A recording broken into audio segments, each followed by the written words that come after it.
Good evening, everyone. This is Brandon with Archie Cinema doing my next review here. Today I'm reviewing the 4K of the 1968 classic anti-western, The Great Silence, directed by Sergio Corbucci. This film was put out by the Film Movement label. I'm going to be going to the film, the quality of the film, the special features, and definitely putting this out there to see if there's something that you all might like right after this.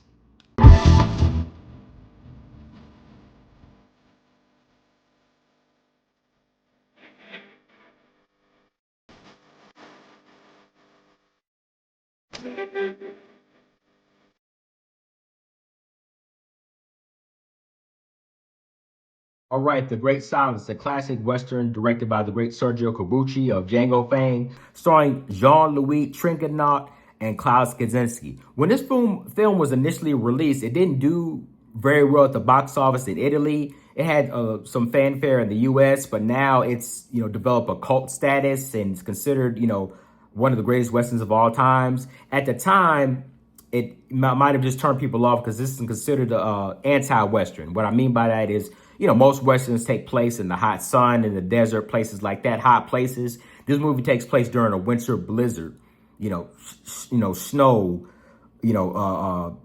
snowy landscapes and things like that. So that was a little different. Also, this movie kind of draws a line between what's good and what's bad. So it's, that line is kind of drawn. So I think at the time that was something that people just didn't really, grasp onto at the time. But like I said, since then, it's considered a classic to most Western fans.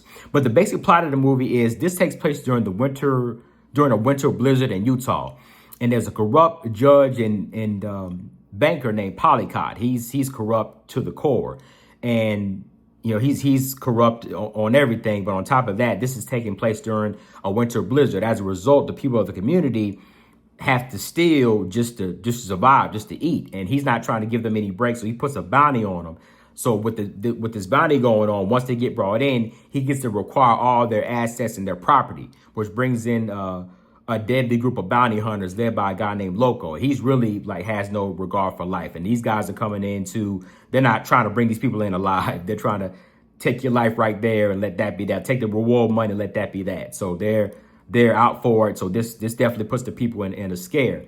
The main character, Silence or Silencio, he's a mute. He can't talk.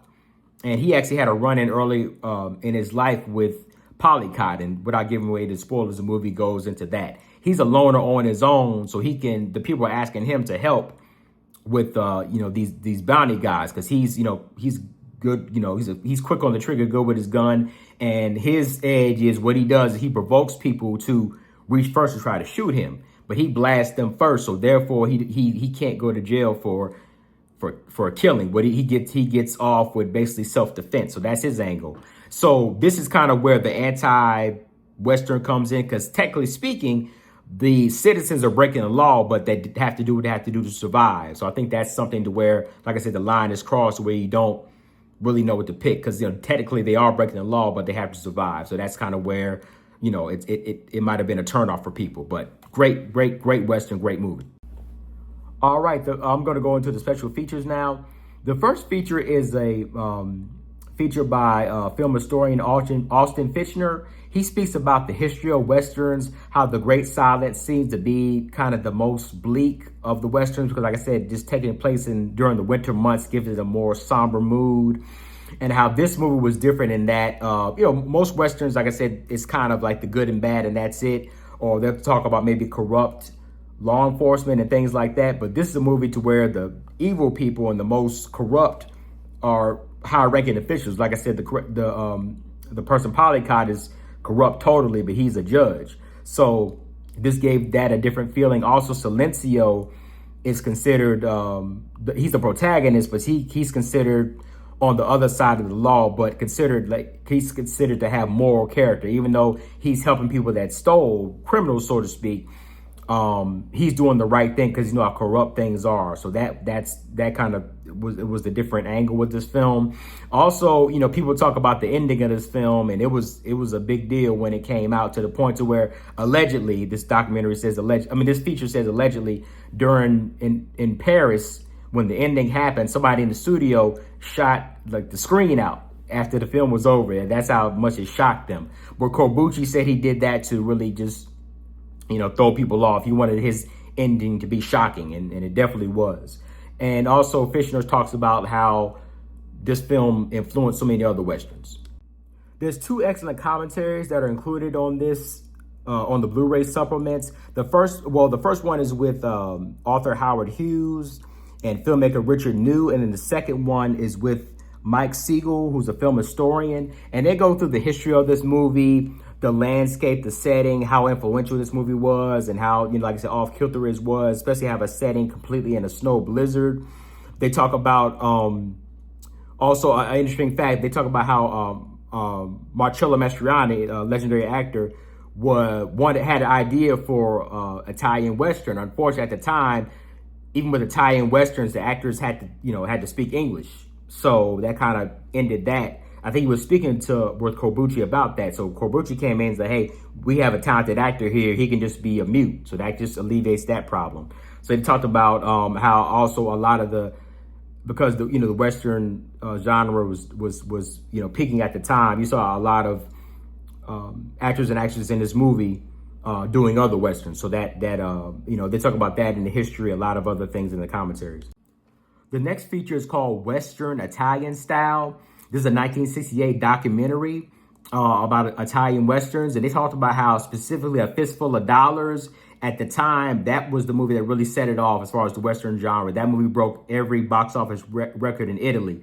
And also it was easy to kind of get started. Well, I mean, as far as getting it started, because Clint Eastwood at the time was relatively unknown actor. So it's not like Sergio Leone had to pay him so much money to star in it. So that kind of got them over with, the kickback for the money. And, it became a thing to where when something was popular and there was so many Westerns coming out, everybody tried to jump on the bandwagon. So like A Fistful of Dollars, there's so many Westerns that tried to come out with the name Dollars. I can't think of the Western name, but there was a Western called Ringo that was successful. So a lot of different companies started using Ringo because that was the hot word. They talk about how Westerns are relatively easy to understand. So that's why, it's so easy to grasp. That's why there were so many fans with it. It wasn't a lot of, thought and things like that. It pretty much just was a straightforward type of genre. And because Westerns were so hot at the time, they had a director in there who said he was just an assistant director. But because the demand was so much, he became a lead director. Like, hey, the Western genre was blowing up. It gave me another job. So, and they talk about the different aspects of Westerns and styles. They show clips of behind the scenes and stunts and action behind the scenes, before and after, giving you just an insight into what goes on, on and off the cameras and the stunts and different angles and things like that. And they speak about how, like I said, there was so many Westerns coming out that different companies tried to, come up with different angles the best they can. Like I said, this was one of them. But a lot of people didn't want to make Westerns in the snow because, you obviously can't make snow. So what they used was like a lot of shaving cream on the sets to represent the snow. Also, they have different, they have some behind the scenes footage actually with Sergio Leone and Corbucci in this particular feature. So definitely a good, nice, I think it might be a half an hour, 45-minute documentary, but very well done. Just give you an overview of the Western. All right, the next feature is called Cox on Corbucci. Writer-director Alice Cox speaks briefly on the history of Italian Western, specifically Sergio Corbucci's career, how Django and The Great Silence didn't have box office success, but are considered classics now. One thing you notice about the film, specifically the 4K, is the beautiful landscape. Like I said, I like seeing Westerns like this and McCabe and Mrs. Miller, where you have a lot of snow and snowy landscape. That just gives a different dynamic to a movie, another feeling. Beautifully shot on screen. The music score was done by Mr. Ennio Morricone. The music is beautiful and really fits the scenes. It's mellow when it needs to be. It speeds up when it needs to be. But the 4K for this looks beautiful. The sound is amazing. So just from a quality standpoint and a sound standpoint, I mean, it won't go wrong. And as far as the story goes, like I said, the Western part of, if you like Westerns, you'll like this. But just the the sound and the music and the winter landscape gives it the extra edge. So this 4K that they have is excellent quality. I'm not sure, this does come with a 4K and a Blu-ray. I'm not sure if there was I think there was another Blu-ray before. I'm not sure if the Blu-ray was remastered, but the 4K looks amazing. So if you are worried about the visuals and the sound, I mean, you're good to go with that. All right, the Blu-ray also includes 2 alternate endings. A little bit, I think if Corbucci would have released these endings, people would have been a little bit more happy with it. But 2 alternate endings that you get. Also, there's a original theatrical trailer as well as a 2018 trailer. So that ends up the supplements. Nice little bit of supplements between the commentaries and documentaries. So very, just give you insight into this film and things like that. So definitely good documentaries. And that's it. Definitely The Great Silence. Excellent Western. Like I said, one of the greatest Westerns ever. Like I said, it does have, a little bit more of a somber mood with the snow and dark themes and things like that. And like I said, it's definitely the anti-Western. But if you are a fan of Westerns, to me, this should be right up your alley. But for those of you that have seen this and have any commentary or questions about it, please leave your comments at the bottom. Thank you so much for tuning in. Until next time, y'all take care. Adios.